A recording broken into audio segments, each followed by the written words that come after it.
Rodinný dom s možnosťou využitia na trvalé bývanie alebo na rekreačné účely ako penzión sa nachádza v tichom prostredí mesta Kremnica v smere k lyžiarskym strediskám Skalka a Krahule na pozemku o výmere 410 m².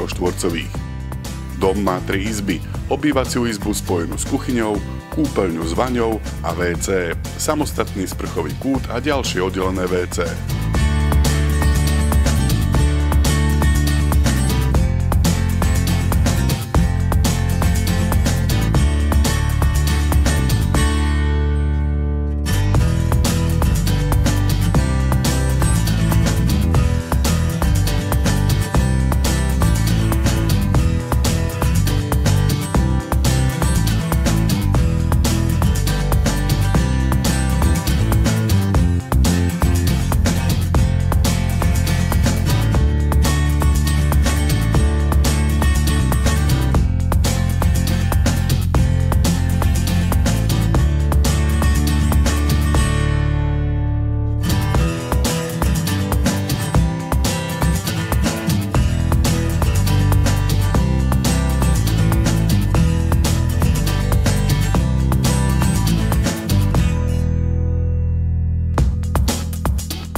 V kuchyni je nová kuchynská linka, chladnička s mrazničkou, sporák, mikrovlnná rúra.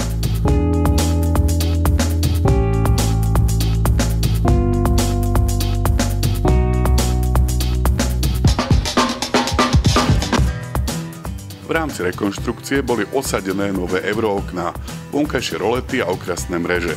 Dom je k dispozícii ihneď. Predáva sa s kompletným zariadením pre 11 osôb.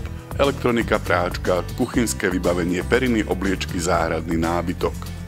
Cena rodinného domu v Kremnici je 53 000 eur.